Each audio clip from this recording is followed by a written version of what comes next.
Hello' everyone, সকলোকে মোৰ চেনেলটোলৈ স্বাগতম জনাইছোঁ। আজি মই আপোনালোকক দেখুৱাম ব্লাউজত পাইপিং কেনেকৈ লগাম। আৰু এইটো কাপোৰেৰে মই পাইপিং লগাম। বজাৰত কিনিবলৈ পাই মই 1 মিটাৰ কিনি আনিছোঁ। এইটো কাপোৰেৰে মই এই গলত আৰু পিঠিত মানে উল্টা চাইডে পাইপিংটো লগাই দিম। কেনেকৈ কাটিব লাগে মই দেখুওৱা আহক আপোনালোকক। প্ৰথমে কাপোৰটো মই মেলি ল'লোঁ।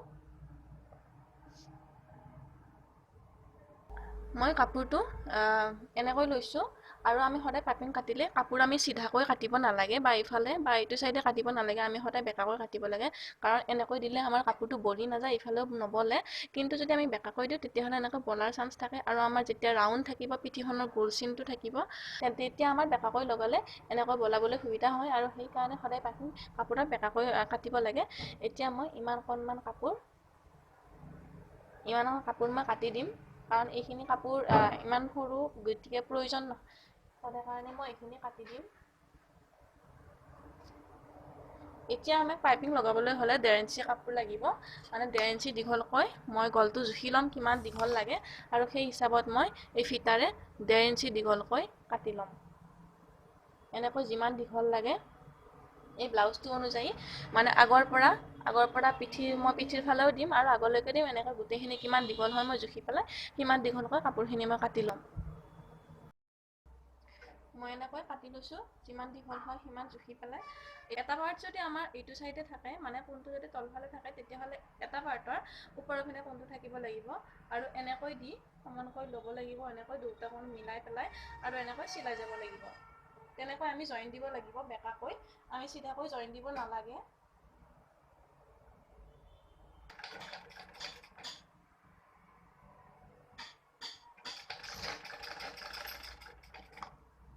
আমি ডাবল চিলাই দিব লাগিব।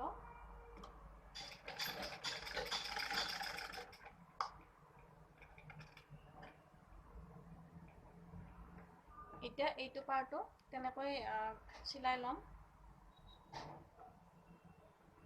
এই দুটা এনেকৈ দি পেলাই এনেকৈ চিলাই দিম।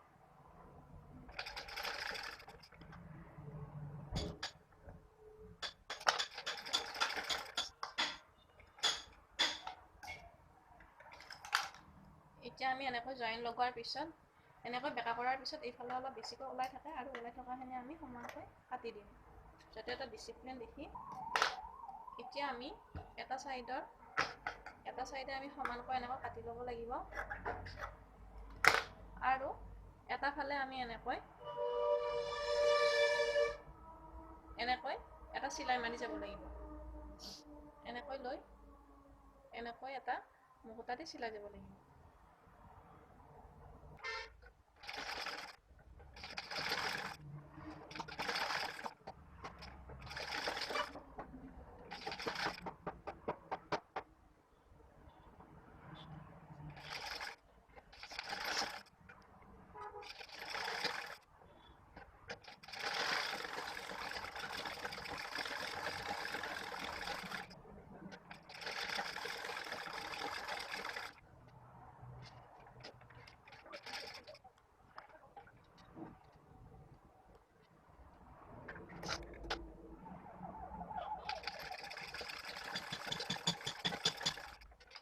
আমি গোটেইখিনি ক্লিয়াৰ কৰি ল'লোঁ। এতিয়া আমি ব্লাউজত লগামগৈ। ব্লাউজৰ বুকুৰ ফালে মন কৰিব, ব্লাউজৰ বুকুৰ ফালে আমি এইটো চাইড ল'ব লাগিব। যিফালে চিলাইছোঁ সেইফালে আমি ৰাখি পেলাই নিচিলোৱা ফালে চিলাব লাগিব। ইয়াতে এনেকৈ দি এটা ইফালে ভাঁজ লগাই দিব লাগিব, আৰু ভাঁজ লগাই দি আমাৰ এনেকৈ চিলাই যাব লাগিব।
এতিয়া আমি এইটো এনেকৈ ওলটাই দিব লাগিব আৰু এনেকৈ ওলটাই দি এইটো ভাঁজটো এনেকৈ ৰাখিব লাগিব ভাঁজটো ৰাখি পেলাই এইটো এনেকৈ দি পাইপিঙৰ নিচিনাকৈ অলপ ওলাই থাকিব লাগিব ইমানমান এনেকৈ ইমানমান ওলাই থাকি পেলাই এনেকৈ চিলাই যাব লাগিব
এনেকৈ পাইপিংটো লগোৱাৰ পিছত এটা চিলাই আমাৰ এইটো দিয়া গ'ল আৰু নেক্সট আৰু এটা চিলাই ওপৰৰ পৰা কাষেৰে আধা ইঞ্চি নহয় অকণমান কাষেৰে এনেকৈ আৰু এটা ডাবল চিলাই মাৰি দিব লাগিব কাৰণ এইটো যিহেতু এনেকৈ ওলাই থাকিব তাৰে কাৰণে এটা চিলাই আমি দিব লাগিব তেতিয়া এইটো ফিটিং হৈ থাকিব আৰু এনেকৈ ওলটি নাহে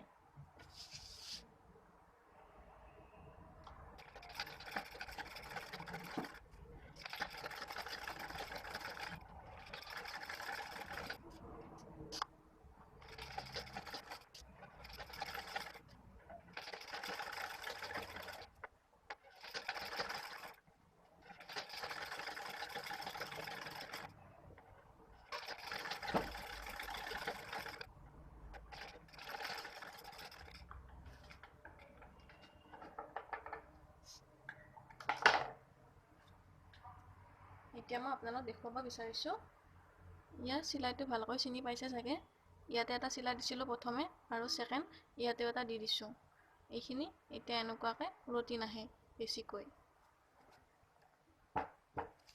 ইয়াৰ আছিলে আজি পাইপিং লগোৱা ভিডিঅ'টো অতি সহজ পদ্ধতিৰে মই আপোনালোকক দেখুৱাই দিছোঁ কেনেকুৱা পাইছে জনাব